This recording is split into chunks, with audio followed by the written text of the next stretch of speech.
გამარჯობა, ეს არის YouTube გადაცემა უეჭველი ქართველია. ჩემი დღევანდელი გადაცემის სტუმარიც არის, რა თქმა უნდა, უეჭველი ქართველი, პოეტი გიორგი ზიჩი, რო შეხედავთ, ისედაც ალბათ ითქვით, რომ უეჭველი ქართველია. როგორ ხარ? მადლობა, რომ მონაწილეობ ჩემს გადაცემაში. მადლობა შენ. რა ვიცი, როგორც მარტო მცხოვრებ ემიგრანტ შეეფერება, ისე დაახლოებით ხტები ალბათ როგორც უნდა ვიყო.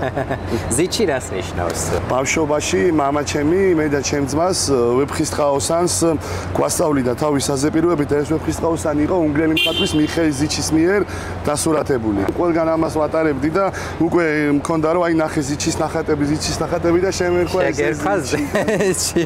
სანამუშავალოდ ინტერვიუზე გადავალთ, გაგვეცანი მაყურებელს უთხარი, ვინ ხარ, ვინ არის გიორგი ზიჩი. ზოგადად რთულია საკუთარ თავზე საუბარი, მაგრამ ეხლა მატარებლის ყავრიდან გამომდინარე, ჩემი თავი მე მანქანა მგონია ისე 37 წლის გიორგი ვარ, ვარდოსანიძე, ვარ პოეტი, ვარ მამა და მეუღლე, ვარ მეგობარი, ვარ შვილი და ვარ ადამიანი, რომელიც ყოველთვის ცდილობს, რომ მართალი დარჩეს საკუთარ თავთან. ნიუ-იორკში რა საქმიანობ და როგორია შენი ყოველდღიურობა? მოკლედ, ჩამოსვლის დღიდან ძალიან ბევრი სამსახური გავიარე. ჩამოსვლის დროს ორი თვე ფიშკებზედაც ვიმუშავე, მანქანაში ვცხოვრობდი მე და ჩემი მეგობარი. იმის შემდეგ ძალიან რთული გზა გავიარე, ყველაფერი ვცადე, Uber-ი, Amazon Flex-ი, ლიფტი და ასე შემდეგ. შემდეგ ტრაქსზე ვიყავი წასული. ეხლა ისევ დავბრუნდი ნიუ-იორკში, იზოლებული ვიქნები, რომ ისევ ძველ საქმეს დავუბრუნდი. იცოლებითი სამსახურებია, რთულია? არა, იცი რა არის, ჩვენი მინუსი ის არის, ეს სამსახურები რომ საქართველოში ყოფილიყო, მე შეიძლება იქ არ მემუშავა. ეგ არის ჩვენი უბედურება, აქ ვმუშაობ, მაგრამ იქ არ ვიმუშავებდი. ალბათ ეს დამოკიდებულია იმაზე, რომ ჩვენ გავიზარდეთ ცოტა სხვა კულტურაში, სხვა წესებში. უკვე მეც არაფერს ამ გადმოსახედიდან უკვე არ, მაგრამ ადრე ამ ყველაფერს იქნი არ გავაკეთებდი, რაც იმის ნიშანია, რომ ძალიან ძნელ დროს ვცხოვრობდი. მაშინ ხომ არ წახვალ და იქ ხომ არ გააგრძელებ იგივე საქმეს? იგივე საქმეს იქ ალბათ ვერ გავაგრძელებ და იქ სულ სხვა რამეს ვაკეთებ და რო წავალ კიდე სხვა გეგმები მოხდა, არც არის იგივე შესაძლებლობები და იგივე კომპანიები იქ. სად არის Amazon-ი, Bezos-ი საქართველოში არ ჩამოვა. ჩამოსვლის გზებზე შემიძლია რომ მკითხო როგორ ვისაუბროთ, არ არის პრობლემა. მოდი მოგვიყევი. რა გზით ჩამოხვედი და ხომ არ ნადო? ჩამოვედი, კი, გავიარე დაახლოებით 7 თუ 6 ქვეყანა. ერთ დღეში სამჯერ ვარ მოგზაურები, სარტყელები რო შევიცვალე, არ დამიჯერებ. ძალიან საინტერესო მოგზაურობა იყო, აი, ნანოფ რომ არ გადავიღე ყველაფერი და YouTube-ზე არ ავტვირთე, რეალურად არ ვაჩვენე რა გზა გამოვიარე. უსაინტერესოესი, აი, ზღაპარი. ეგეთი შეგრძნებები ალბათ არასოდეს აღარ მექნება. სად რა მდგომარეობაში, რა როგორ არა, აი ეს არის სასწაული. წარმოშობით საიდან? წარმოშობით ვარ ზესტაფონიდან, სკოლა დავამთავრე ზესტაფონში და როგორც ყველა წავედი ჩასაბარებლად თბილისში და დაუჩი.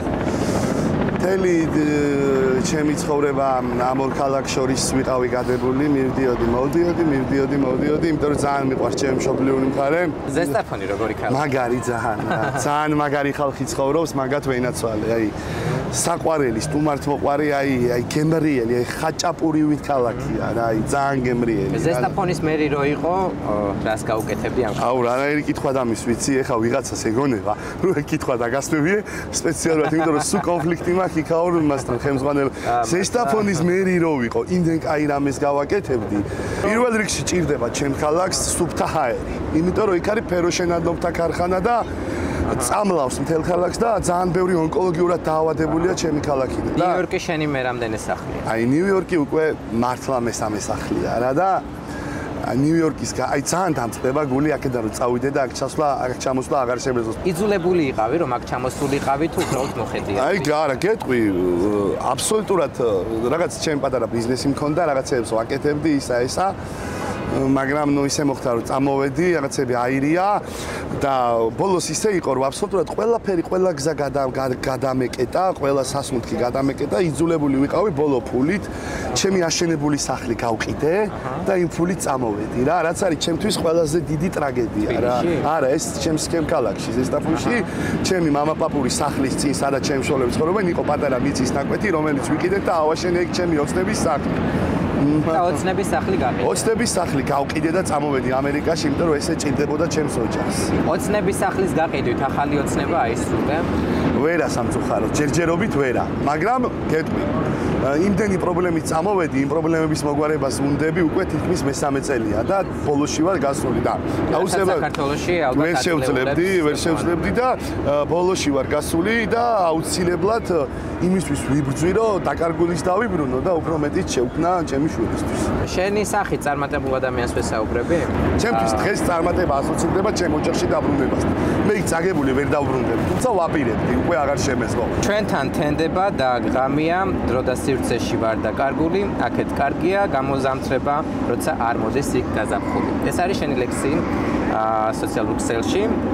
როდის გაზაფხულდება საქართველოში როგორ ფიქრობ? მე არ ვიცოდი, შენ თუ ჩემი ლექსები მოზადებული მოსულხარ ძალიან. როდესაც აღარ იქნება ჩვენი ქვეყანა ორ ბანაკად დაყოფილი, როდესაც იმის გამო არ დაუძახებენ კაცს, ქოც, რომ ისინი არ მოწონს, ან ნაცს, რომ პირიქით ესენი არ მოწონს. როდესაც მივხვდებით, რომ ადამიანი არის უპირველესი და ადამიანის უფლებები უნდა იყოს ბოლომდე დაცული.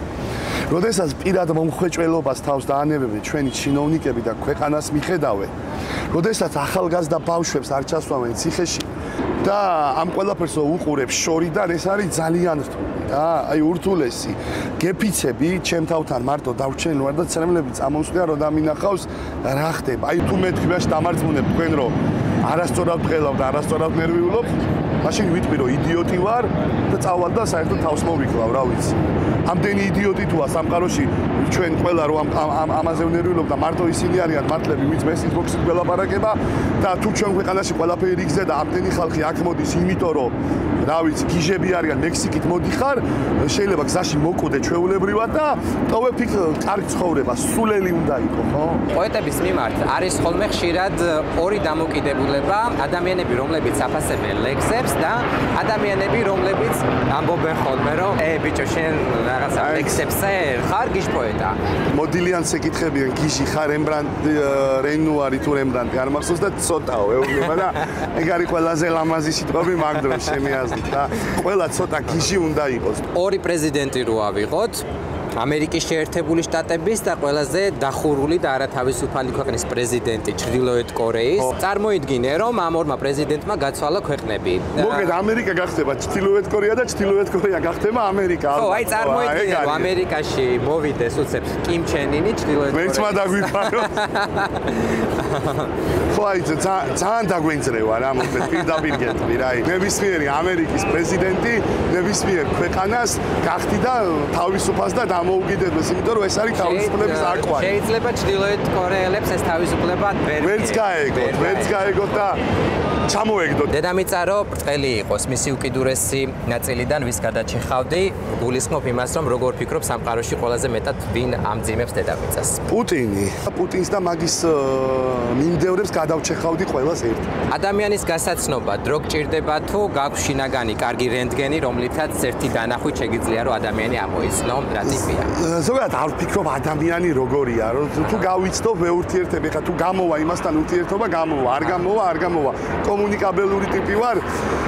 რა ვიცი, ყველასთვის კაი მინდა და ბოროტი არ ვარ და ეხლა მაგრამ შეიძლება საქმიანი გადაკვეთაც კონდეს და უნდა გამოიცნო ღირს თუ არა მისი ნდობა. მარტივად შეგიძლია საქმიან ურთიერთობებში ისეთი მეგობრები შეიძლება დაკარგო, რომლებიც თელ ცხოვრებას გირჩევნოდა და შეიძლება ახლაც გირჩევნია, მაგრამ უბრალოდ გაბრაზებული ხარ ამ ყველაფერზე.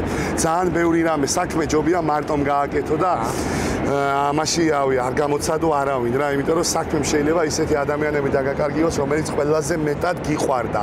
ქართველებზე კითხავ ემიგრაციაში, რამდენად ხარ მათთან კომუნიკაციაში, კონტაქტში და მათ თუ ენდობი? აი, მაგ კითხვას ველოდებოდი და ვერ ვიტან იმას, რომ აი ქართველს თუ ენდობი. აბა ვის უნდა ვენდო, ქართველს თუ არ უნდა ვენდო. ქართველებს ენაცვალო ჩემი თავი. აბა რა, ქართველს ვენდობი კი არა, მაგათი იმედი მაქვს, რომ სადმე წავიქცე მიშველიან და ქართულ ხმას რო გავიკონებ, მიხარიათ. მატერიალური ან არამატერიალური ძეგლი ქართული რომლის შექმნის გამოც ღირდა თუნდაც საქართველოს არსებობა. ყველაზე დიდი ძეგლი ქართული არის ვეფხისტყაოსანი და ალბათ შოთა რუსთაველი რო ინგლისელი ყოფილიყო, შექსპირი არავინ არ იქნებოდა. ამ წუთში ძალიან წინ ვართ, ბევრ რამეში, აი სპორტში ვარ ძალიან მაგრები რა და ნუ ფეხბურთი გიყვარს? ძალიან გიჟდები რა. როგორ ფიქრობ? კითხვა მესი თუ რონალდო ჩანაცვლდება ვინმე ისეთი სახელი და გვარით, რომელიც არის ქართული დაბოლოებით. კი, მე ვფიქრობ, რომ არანაკლები იქნება ჩვენი ხვიჩაგვარაცხელი. უაზრო ფული რაში გაქვს გადამრელი? რაში ხარჯა ფულს? ამერიკაში? შემდეგაც ამბობ, რომ აი რაში გადავყარე ფული. ზოგადად ხარჯველი ტიპი ვარ. ეხლა შე რო ყავაზე პატიჟებდი, თავი ძალიან უხერხულად ვიგზენი, ვერაფრით ვერ მოგასარი, რომ გადამეხარა. ეს მე ვარ შენი მასწავლებელი. ხო, აი არ მიყვარს, როდესაც ყველგან ყოველთვის მინდა რომ გადავიხადო თუ მაქვს რა და რავი, სულ ყოველთვის ხარჯავ ესეთოს და მეუბნებიან რომ ეს არის უაზრო ფულის ხარჯვა. ანუ არ ვიცი ხა თუ უაზროა იყოს უაზრო, მაგრამ მირჩევნია დავხარჯო ესე, ვიდრე დამახარჯო. თავარი ღირებულება, რომელსაც გაცვლიდი ამერიკასა და საქართველოს შორის. რა თავარ ღირებულებას წამოიღები საქართველოსთან და ამერიკელებს ჩაუნერგავდი, უხეშად რო თქვა და რა ღირებულებას წაიღებდი ამერიკიდან ქართველებისთვის. წავიღებდი შრომის მოპარეობას და განვითარებას. ტექნოლოგიურს, რაც შეეხება ჩემი ქვეყანას რა აქ რა წამოვიღებდი, ერთმანეთის სიყვარულს წამოვიღებდი, ერთმანეთის პატივისცემას წამოვიღებდი და ჩვენებურაი ჯიგარს ჩავდებდი ამაში, რაც ბევრს აკრია რა გულისხმობ პატივისცემა ეშლებათ ამერიკას? არა, არ ეშლებათ, მაგრამ ზოგადად უფრო ცივები არიან ვიდრე ჩვენი. მე ვფიქრობ, რომ ჩვენი სიყვარული მთელ სამყაროს ეყოფოდა, რომ სამწუხაროდ ესე ორბანაკად არ ვიყოთ დაყოფილები და ერთმანეთის ტრობაში არ ვატარებდეთ და არ უკალავდეთ ამ სიყვარულს. რატომ ჭამთ დღეს ერთმანეთს ასე? იმიტომ რომ გვაკლია განვითარება, გვაკლია ჩვენს ქვეყანაში ცივილიზაცია ეხა იყიდებს ფეხს და წარმოგიდგენი ევროპა არ გვინდა და ამერიკა ამას ალაპარაკებენ ქართველებს და ის ყვნისო რა ვინ უნდა გააყრნა 3 წელი აქ ვარ ეხა ვინ გამოყნა ან ვინ რა დამაწალა მე რატო ვერ გაგყრნიან უკვე გარყვნილი ხარ თუ არა გაბიჭო ეხა რა ვიცი გარყვნილი ვარ ეხა ოჯახის კაცი ვარ ცოლი მყავს და ზოგადად ვერიდები მე ეგეთ რაღაცას და ძალიან ერთგული ვარ მაგ საკითხში მაგრამ გარყვნას იმას გულისხმობ ხო იცი რასაც ამბობენ და რითაც აშინებენ ქართველებს რომ აი ვინ რა უნდა დაგაძალოს თუ შენ რამის გაკეთება არ გინდა სტუნება რასაც ვერ უძლებ ჩემთვის მაცтуრი არის ღამე ჭამა. ღამე შემიძლია ავდგე და მაცივარში შევიდე ჩვეულები. ღამე ჭამა არის ხელი შეიძლება ავჭამო და ღამე ვჭამო. ბოდიში თუ გაქვს მოსახდელი ვინმესთვის? კი, ალბათ. უპირველეს ყოვლისა ჩემი მშობლებისთვის მაქვს ბოდიში მოსახდელი, იმიტომ რომ ვერასოდეს ვერ გავახარე ისე როგორც ისინი ჩემგან ელოდნენ ამას. და შეიძლება ეს ჩემი მეუღლისთვისაც იყოს, იმიტომ რომ მარიამი ისეთი მაგარი გოგოა და იმდენ რამეს უძლებს ჩემი გულისთვის და კარგ შვილს მიზრდის და მე რომ მის გვერდით ვერ ვარ, ესეც საბოდიშოა რა. ჩემი ოჯახი, ჩემი ძმისთვის, რომელმაც ძალიან ბევრი რამე გააკეთა იმისათვის, რომ ერთ დროს მე ჭაობიდან ამომსულიყავი. ყოველ წელს შენი თავის უკეთესი ვერსია ხარ? ჩემი თავის გაუნჯობესებული ვერსია ვარ, მაგრამ უკეთესი ვარ თუ არ ვარ, ეს არ ვიცი. უფრო და უფრო ყოველ წელს ვითარდები და სხვანაირი ხდები, უფრო მეტ რამებს ვსწავლობ და მეტ გამოცდილებას ვიღებ. მაგალითად ამ 3 წლის განმავლობაში მე იმდენი წიგნი ოღონდ მოვისმინე, ვერ წავიკითხე. აუდიო წიგნებს უსმენდი მუშაობის დროს. რა ვიცი, აი ამ 3 წლის მანძილზე ალბათ ერთი 50 წიგნი ალბათ მოსმენილი მაქვს რა. ქართული ენა რომ არ არის საერთაშორისო ენა. ეს პლუსია თუ მინუსი? მაგალითად ერთი მხრივ მე პირადად ის რომ ქართული სხვა ეროვნებას არ ესმის, ჩემთვის არის ხოლმე მომგებიანი რომ მეგობარ შემეძლია უთხრა 1000 სისულელე და ვიცი რომ სხვა ვერ გაიგებს, მაგრამ მეორე მხრივ მიფიქრია რომ რა იყო ყოფილიყო საერთაშორისო ენა აღარ ვისვალებდი ამდენ სხვა ენების სწავლაზე. ხო, შენ დამოკიდებულება როგორია? ძალიან გამეხარდებოდა ქართული რომ ინგლისურივით იყოს, სიმართლე რო გითხრა. ეხა ეგ მომგებიანია, აი მაგალითად UFC-ში ჩვენი ბიჭები რო ჩხუბობენ ქართულად რო ეთქვი რაღაცას მოწინააღმდეგე ვერ იგებს. ბინძური შაირები გიყვარს, ბინძური ენა გაქვს? არ მიყვარს, არ არის ჩემი მიმართულება საერთოდ და ერთი ის მქონდა, კარგი რაღაც სკოლაში თემებს ყოველთვის 5-იანი მეწერა, მაგრამ კალიგრაფია მქონდა საშტენ და ერთ ნიშანს მაკლებდნენ და მოვიფიქრე ესეთი რამე, ყველა თემის ბოლოს ერთ სტროფიან ლექს წერდი იმ თემის შესადაგის და ამის გამო მასწავლებელები ნიშანს ვეღარ მაკლებდნენ. იყო ჩემი პლუსი, ჩემი პოზიცია იყო ჩემთვის ყოველთვის დიდი პლუსი.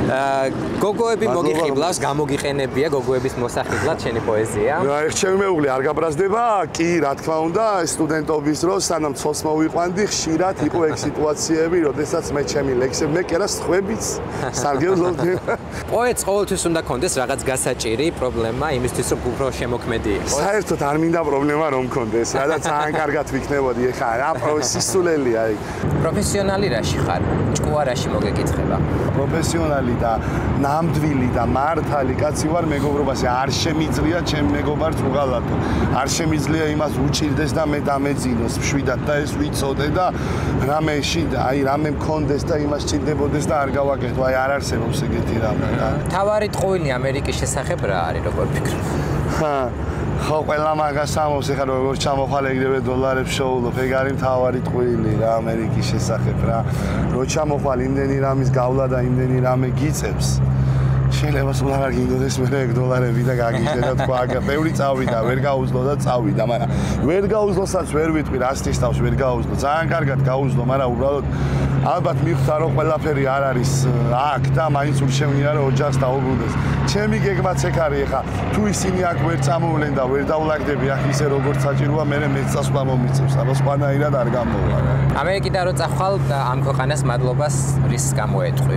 ყველაფრის გამო გამოცდილებების გამო ბევრი რამე აი შემცვალა თავიდან ბოლომდე რა აი საერთოდ აღარ ვარ ის გიორგი ვინც ვიყავი საერთოდ აღარ ვარ ეხა არ დამიჯერებს არავინ მაგრამ ჩემთან ურთიერთობა რო ექნებათ მე მიხვდებიან საერთოდ სხვა ვარ საერთოდ სხვა რაღაცეები დამანახა ფართოდ გაშალა ბევრი ჩემი ცნობიერება და ამაღლა და ძალიან დიდი გამოცდილება მომცა და ამ ყველაფრის გამო მადლობას ვეთქვი შენი ქარიზმა რა არის უფრო კონკრეტულად აი ის ამოუხსნელი მიმზიდველი ენერგეტიკა რომელიც აქვს ალბათ ყველა ადამიანს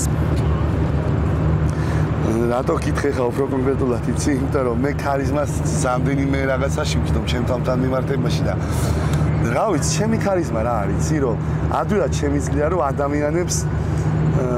ადამიანებთან შევიდე დადებით ურთიერთობაში ოღონდ გულწრფელად თავი შევაყვარო შემიყვარდეს და ადვილად შემიძლია საერთო ენა გამოვნახო დიპლომატიური ნიჭი მაქვს რა და შემიძლია ბავშვობაში რაღაც გახსოვს ის პერიოდი რო იყო ქუჩა რაღაცა ყველა რო ძველ ბიჭობდით ძალიან ისეთი ძველ ბიჭობდი საყვარელი და არ ვიცი ხა ძველი ბიჭი არასოდეს ალბათ არ ყოფილვარ მე მაგ გაგებით მაგრამ ქუჩაში ვიდექი და არასოდეს რაში დახარჯეთ აი ზუსტად ყველაზე დიდი დრო სამწუხაროდ ქუჩაში მაქვს დაკარგული ძალიან ბევრი ადამიანი გნახავს ვისაც ამერიკაში ჩამოსვლა უნდა და ოცნებობს ამ ქვეყანაზე რა რჩევას მისცემდი მათ რა ვიცი თუ ვინმეს უნდა ამ ქვეყანაში ჩამოსვლა აუცილებლად უნდა ჩამოვიდეს ვერავის ვერ ვეთქვი რომ არ ჩამოხვიდე იმიტომ რომ ეს წინთ ადამიანებს რო ვეუბნები რომ უთხრა რომ არ ჩამოხვიდე თუ ვინმეს უნდა აუცილებლად უნდა ჩამოვიდეს შევას მივცემდი რომ ბევრი რამე იკითხონ და ყველაფერი სწორად გააკეთონ ყველა ნაბიჯი სწორად გადადგან ამ ქვეყანაში ის ხომ ძალიან პატიოსნად აი სემიჩკაც კი არ უნდა მოიპარო აქ და რამე არაფერი ცუდი აქ არ უნდა გააკეთო და შენ აუცილებლად შენი შრომა დაგიფასდება რაღაც დონეზე სადამდეაც შენ გაძლებ და შენ იქნები ამ ქვეყანაში შენ ყოველთვის შეძლებ რაღაცით უზრუნველყოფილი შენც იყო და შენი ოჯახის წევრებიც რამე კითხვა ხომ არ არის რაც არ კითხე გინდოდა რომ მეკითხა რამე თემა რაზეც საუბარი არაფერი უფრო მეტი მე მესმის შენი გადაცემა არის უფრო ძალიან სწორად გაქვს ფორმატი შერჩეული ეხლა გეუბნებოდი რომ ჩვენაირ ადამიანებს უბრალო ადამიანებს წესიერ ადამიანებს აცნობ ხალხს და ჩვენზე გაქვს ორიენტაცია აღებული იმიტომ რომ საჭიროა ჩვენი ხმაც გაისმას და უფრო მეც ვილაპარაკებდი ისევ და ისევ ჩვენ ქვეყანაზე რომელიც ჭაობში იფლობა მაგრამ მესმის რომ ძალიან პოლიტიკური გამოვა ეს გადაცემა და ამიტომ ამ ყველაფერზე ბოლომდე ვერ ვისაუბრე და ალბათ სხვაგან მომეცემ ამის საშუალება და ჩემი სოციალური პლატფორმებით გავავრცელებ უფრო მეტი პრობლემა იქ ჩვენ ქვეყანაშია და სულ მინდა რომ რაღაცა ისეთი გავაკეთო რაც იქ დაეხმარებათ იმათ და რაც ჩვენ სახში დაგვაბრუნებს და რაც ჩვენ მოგცემს იმის ძალას რომ იქაც ვიყოთ ბედნიერები და არ ვჭირდებოდეს 9 მთის და 9 ზღვის გადალახვა მართლა რა. ამ ბრძოლის შედეგს როგორ ფიქრობ მოესწრები სანამ ცოცხალი? ძალიან დიდი იმედი მაქვს, რომ ჩვენ ოდესმე მოვესწრებით ამ ბრძოლის შედეგს და ყველაზე მთავარი აფხაზეთ და სამაჩაბლოს დავეუბნებთ და ერთხელ მაინც ესე სანაპიროსთან მე და შენ დავდგებით და ვისაუბრებთ. და ინტერვიუს ჩავწერე. ხო, მე რა რომ აქ გავართ ეხა ბრუკლინ ბრიჯის ქვეშ, ხო? მაინც არაფერი არ გვინახავს ჩათვალე, იმიტომ რომ ჩვენი არ გვაქვს თანახი და ჩვენი გვაქვს დაკარგული და სადაც არ უნდა წახვიდე შენი თუ არ გაგ და შენი თუ არ იცი აბა რა იცი. ბოლოს უბრალოდ ისე რომ მკითხო როგორ ხარ თქო რას მიპასუხებდი როგორ ხარ? მე აი ოკეი, ისო ხო იცი რაღაც რილსი როა და კარგად რო ეუბნება რომ იცის და უცებ რო ტირის, აი ეგრე ვარ რა. არ ვარ კარგად რა. აი არ ვარ ძალიან სენტიმენტალურად ვარ. ძალიან ხოლმე. ყველა კაცი ტირის ალბათ, ყველა კაცს უტირია და ვაშკაცური წრემი ყველა კაცს წამოსვლია და მეც. ხომ არ დაგვემთავრებინა გადაცემა რაიმე შენი ლექსით. ვიტყვი ესე ორი სიტყვით რა. ვერას ვერაფერი. მოფენიუს ლამას სიტყვა, ველოდები ნოუ-ჰაუს, ავანგარდე მირჩა. გომე ნიკოლაურიუს, ტიციუს და პაულიუს, ზანგურიუს, კრასნა კოჟეც, გალანიუს, პლიუს, ველოდები ნოუ-ჰაუს, კაფის ლურჯი შუქიზმა, მირჩა ქარიზმა, გვირავი და გზაგრძელი, უთუოდ გავგიჟდები, მოციმციმე ფარვანები, მენანები, ტიფლის ნიუს ეგზომ რიდი, რეგებები ალიონს, მომიტანე ხავა მიდი, წოუკიდე ყალიონს, მწვანე კორდმა ბიბინა, ისე ბიბინა, ცამ ნაძვების ტოტები გაათოვლით პიპინა, გააფრინა სინათლემ, გახდა შუქი გიჟი, როგორ ადავამთავრო, მთვარი არის მშვიდი და ვერას ვერაფერი. მოფენიუს ლამას სიტყვა, ველოდები ნოუ-ჰაუს, ავანგარდე მირჩა. ეს იყო პოეტი გიორგი ზიჩი. მადლობა გიორგი, იმისთვის რომ მიიღე მონაწილეობა დღევანდელ გადაცემაში. მე კი გემშვიდობებით შემდეგ გადაცემამდე არ დაგავიწყეთ ჩემი გამოწერა YouTube-ზე უეჭველი ქართველია.